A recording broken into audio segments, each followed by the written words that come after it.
ஆயுர்வேதம் ஒரு பொக்கிஷம், நம் ஆயுள் நீட்டக்கும் அற்புதம். டாக்டர் ஸ்ரீவர்மாஸ். மகர ராசி அன்பர்களே, இந்த டிசம்பர் மாதம் உங்களுக்கு தரக்கூடிய நல்ல பலன்கள், கவனமாக இருக்க வேண்டிய அம்சங்கள், இந்த மாதத்தின் உங்களுக்கான அதிர்ஷ்ட தெய்வ வழிபாடு, இதெல்லாம் நம்ம பார்க்கலாம். முதல்ல நல்ல சாதகமான விஷயங்கள் என்ன அப்படின்னு பார்க்கலாம். மகர ராசி அன்பர்கள் டிசம்பர் மாதத்தில் தொட்டதெல்லாம் துலங்க போகுது, நினைத்ததெல்லாம் நடக்க போகுது, எதிர்பார்த்ததெல்லாம் கை வந்து சேரப்போகுது. அப்படியாக நல்ல உற்சாகமான தொடக்கமாக இருக்கும். நல்ல பலன் இந்த மாதத்தில் உங்களுக்கு கிடைக்கும். தாராளமாக நீங்கள் எதிர்பார்க்கலாம். என்னென்னலாம் கிடைக்கிறதுக்கான வாய்ப்பு இருக்குது அப்படின்னு பார்க்கும்போது, மகர ராசியில் மன வயதில் இருக்கக்கூடிய பிள்ளைகளுக்கு வந்து கல்யாணத்துக்கு பையனாக இருந்தால் பொண்ணு கிடைக்கிறது, பொண்ணாக இருந்தால் பையன் கிடைக்கிறது. இந்த ஒரு அம்சம் விசேஷமாக இருக்குது. கல்யாணமான தம்பதிகளுக்கு புத்திர பேர் கிடைக்கிறது, இதற்கான ஒரு அம்சமாக இருக்கிறது. கன்சீவ் ஆகிறது, அந்த கரு வந்து நிற்கிறது, அதை வந்து கன்ஃபார்ம் பண்ணுறது அப்படின்னு சொல்லி இந்த விஷயம் வந்து ரொம்ப சிறப்பாக இப்போ இருக்குது. மகர ராசியில் இருக்கக்கூடிய ஒருத்தர் வந்து வேலைக்கு ட்ரை பண்ணால் வேலை கிடைக்கிறது. ஒரு வீடு வாங்கணும்னு ஆசைப்பட்டு கட்டின வீட்டை போய் பார்த்துட்டு வரீங்க. நீங்கள் இந்த மாதத்தில் போய் பார்த்தாலே அந்த வீட்டை வாங்கிடுவீங்க. அந்த வீட்டுக்குள்ளே கால் எடுத்து வைக்கும்போது வேண்டிக்கங்க, வலது கால் எடுத்து வைங்க, குலதெய்வத்தை பிரார்த்தனை பண்ணுங்க. கட்டாயமாக வந்து வீடு வாங்கக்கூடிய ஒரு பிராப்தமானது கிடைக்கும். இப்படி இந்த மாதத்தில் உங்களுக்கு வந்து ஆசைப்பட்ட விஷயங்கள் கட்டாயம் கைகூட போகிறது. எதனால் இந்த பலனை சொல்கிறோம்?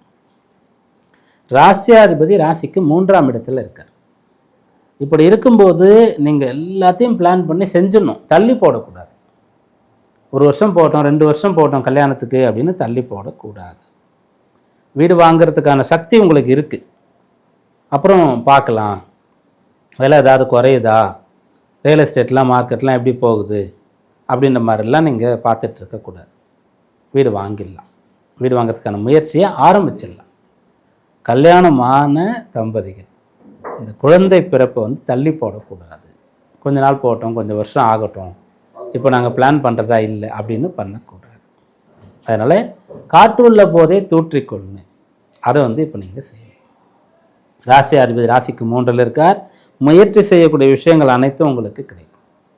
அதனால் இப்போ அதை செஞ்சுருங்க, நல்ல விஷயங்களை செய்யுங்க. அவசரப்பட்டுலாம் செய்யணும்னு சொல்லலை, கரெக்டாக எல்லாத்துக்கும் கால நேரம் கூடி வரக்கூடிய நேரத்தில் தான் எல்லாத்தையும் நம்ம செய்யணும்.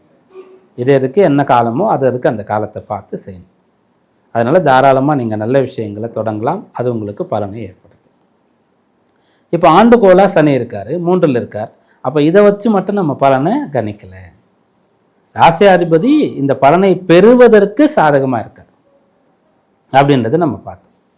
பலனை தரக்கூடியது யார் அப்படின்னா, உங்கள் ராசிக்கு லாப ஆதாய ஸ்தானம் இந்த மாதத்தில் வலுத்து இருக்கிறது. ராசிக்கு 11ஆம் பாவத்தில் 4 கிரகங்களுடைய தொடர்பு இருக்கிறது. அங்கேருந்து அப்படியே அது 12ஆம் இடத்திற்கு மூவ் ஆகுது. 11ஆம் இடம்ன்றது நம்ம முதல்ல சொன்ன மாதிரி லாப ஆதாய ஸ்தானம். அங்கேருந்து 12க்கு வருதுன்னா விரய பாவம், நிறைய வந்து செலவு பண்ண போகிறீங்க. அதுதான் அப்போ என்னென்னா, வீடு வாங்கணும்னு தோணுச்சுன்னா வாங்கிடுங்கன்றது செலவு செய்யக்கூடிய ஒரு அம்சமும் இருக்குது. அப்படின்றதுனால கல்யாணம் பண்ணிக்கங்கன்னா கல்யாணம்னாலே பெரும் பொருள் செலவு பண்ணுறது, அப்போ அதை நீங்கள் செய்யலாம் அப்படின்றது. குழந்தைக்கு பிளான் பண்ணாலும் அப்படி தான், ஃபஸ்ட்டு முதல்ல இருந்தே செக்கப் ஆரம்பிச்சிடணும். அப்போ அந்த குழந்தையை பெற்று எடுக்கிறதுக்கு இப்போல்லாம் வந்து லட்சக்கணக்கில் பணம் செலவாகுது. ஒருத்தர் ஒரு குழந்தையை பெற்றுக்கணும்னு சொன்னால் அவங்க கையில் லட்சங்கள் இருக்கணும், அல்லது லட்சங்கள் சம்பாதிக்கணும், சேர்த்து வச்சுருக்கிறதுலேருந்து எடுக்கணும், கடன் வாங்கணும், அப்போ தான் அப்படின்ற அளவுக்கு இப்போது இருக்குது. இப்பயும் கூட நிறைய அரசு மருத்துவமனைகள் இருக்குது, பெரும் பொருள் செலவு இல்லாமல் கூட டெலிவரி நடக்கும். அதை யூஸ் பண்ணுறவங்களும் பெரும்பாலானவங்க இருக்காங்க.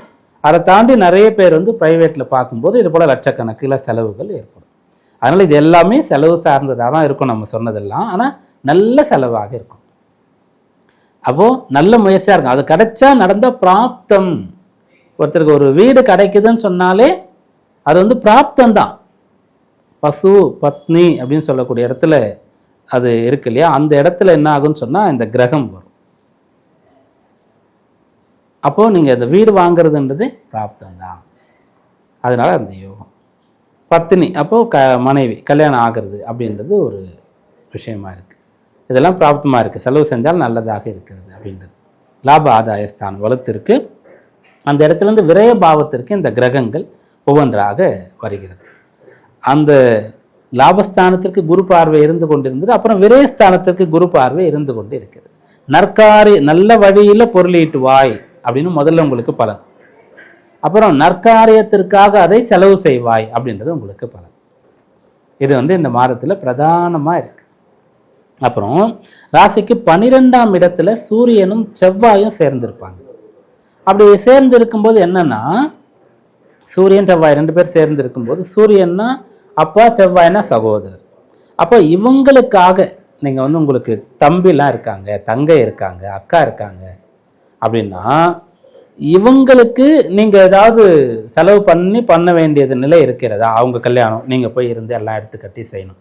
நீங்கள் தான் ஆரம்பிக்கணுமே. அவங்கள படிக்க வைக்கணும். அவங்க இப்போ தான் ஃபஸ்ட்டு வேலைக்கு போக போகிறாங்க. அப்போது இதெல்லாம் ஏதாவது வாங்கி கொடுக்கணும். நீங்கள் வெளிநாட்டுக்கு போகிறாங்க, ஏதாவது ஹெல்ப் பண்ணணும். இதெல்லாம் செய்யலாம். அப்பாவுக்கு இப்போ ஏதாவது மெடிக்கல் செக்கப்பு, ட்ரீட்மெண்ட்டு அதை செய்யறது, அவருக்கு பிடிச்ச மாதிரி இடங்களுக்கு அவர் போயிட்டு வர்றது. அவர் இந்த வயசுலேயும் கூட ஒரு வீடு கட்டுறாரு. ஏன்னா பின்னாடி உங்களுக்கு இருக்கட்டுமேன்னு சொல்லிட்டு, அப்போ அதெல்லாம் போய் இருந்து நீங்கள் பார்க்குறது. அப்பாவுக்கும் கூட பிறந்தவங்களுக்கும் நீங்கள் ஹெல்ப் பண்ணுறது, இதை செய்யலாம். அதன் பிறகு என்ன பண்ணலான்னா, உங்களுக்கு உங்கள் வேலை பிஸ்னஸ் பற்றி இன்னும் நல்லா தெரிஞ்சுக்கிறதுக்கு ஏதோ ஒரு கோர்ஸ் கிடைக்குது. ஏதோ இப்போ நீங்கள் பார்த்துட்டே இருக்கீங்க, ஸ்க்ரால் பண்ணிட்டே இருக்கீங்க அப்படியே சோஷியல் மீடியாவில், அப்படியே இன்ஸ்டா பார்த்துட்டே இருக்கீங்க, யூடியூப்பில் பார்த்துட்டே இருக்கீங்க. அப்போ திடீர்னு உங்கள் துறை சம்மந்தப்பட்ட ஒரு ட்ரைனிங், ஒரு கோச்சிங் உங்கள் பகுதியில் கொடுக்கப்படுது, அல்லது ஆன்லைன்லேயே கிடைக்குது. ஒரு சில நாட்களில் நீங்கள் அதை கற்றுக்கிட்டீங்க, தெரிஞ்சுக்கிட்டீங்கன்னு சொன்னால் இன்னும் நிறைய நீங்கள் ஏர்ன் பண்ணலாம் சொல்கிறாங்கன்னா, அதில் நீங்கள் சேர்றது. இந்த விஷயத்தை செய்யலாம். அதாவது உங்களுடைய பணத்தையும் உங்களுடைய நேரத்தையும் ப்ராப்பராக நீங்கள் செலவு பண்ணுறது, நல்ல விஷயத்துக்காக இன்வெஸ்ட் பண்ணுறது அப்படின்றதெல்லாம் செய்யும்போது பல மடங்காக அது உங்களுக்கு ரிட்டர்ன்ஸ் கொண்டு கொடுக்கும். இதெல்லாம் இந்த மாதத்தில் உங்களுக்கு சொல்ல வேண்டிய பலனாக இருக்குது. கவனமாக இருங்க. அப்படின்னா இந்த 12ஆம் இடத்துல சூரியன் செவ்வாய் சேர்ந்து இருக்கும்போது வெளிநாடு போகிறதா இருந்தால் ரொம்ப ப்ராப்பராக எல்லாம் செக் பண்ணிவிட்டு போங்க. நீங்கள் யாரோ கண்மூடித்தனமாக யாரையும் நம்பி போகிறது அப்படின்ற ஒரு விஷயம், அதனால பிரச்சனை வர்றதுக்கு வாய்ப்பு இருக்குது. ஒரு சில பேருக்கு என்ன ஆகுன்னா, ஒரு ப்ராப்பர்ட்டி வரும், ஒரு லேண்ட் இருக்கும், அதில் ஏதோ பிரச்சனை இருக்கும், லிட்டிகேஷனாக இருக்கும், அதை வாங்கி சரி பண்ணிட்டா நிறைய லாபம் வரும் அப்படின்ற மாதிரி வந்ததுன்னா அதெல்லாம் இப்போ நீங்கள் தொடக்கூடாது. அது சம்மந்தமாக பிஸ்னஸே நீங்கள் பண்ணுறீங்கனாலும் கூட இப்போ அதை நீங்கள் செய்யக்கூடாது. ஏன்னா அதுக்கு பலன் தரக்கூடிய கிரகங்கள் விரய பாவத்தில் வந்திருக்கிறதுனால உங்களுக்கு விரயங்கள் ஏற்படக்கூடிய அம்சம். அப்போ அதை நீங்கள் தொடக்கூடாது. எது ரொம்ப ஜென்யூனாக இருக்கோ அதுக்குள்ளே தான் இப்போ நீங்கள் ஈடுபடணும். உங்களுடைய டைமையும் உங்களுடைய பணத்தையும் நல்ல விஷயங்களில் தான் நீங்கள் போடணும்.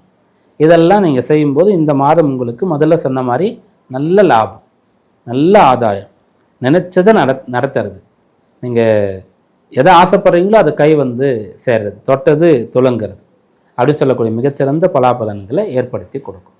இந்த மாதத்தில் உங்களுக்கான வழிபாடு என்ன அப்படின்னு பார்க்கணும். உக்கிரமான பெண் தெய்வ வழிபாடு, துர்க்கை, காளி, வராகி அப்படின்னு சொல்லி பிரத்யங்கரா, இது போல் உக்கிரமான பெண் தெய்வம், அந்த தெய்வ வழிபாட்டை நீங்கள் இந்த மாதத்தில் செய்யலாம். எப்போ செய்யலாம் இது அப்படின்னு கேட்டிங்கன்னா, ஞாயிற்றுக்கிழமை நாளில் மாலை நேரம் ராகு காலம் வரும், அந்த நேரத்தில் இதை நீங்கள் செய்யலாம். ஞாயிற்றுக்கிழமை மாலை நேரத்தில் உக்கிரமான பெண் தெய்வ வழிபாடு, அது உங்கள் வீட்டுக்கு பக்கத்தில் இது போல் எந்த கோயில் இருக்காங்களோ அங்கே இது போல் ஒரு அம்பாள் இருக்காங்களோ அவங்கள போய் நீங்கள் தரிசனம் பண்ணணும்.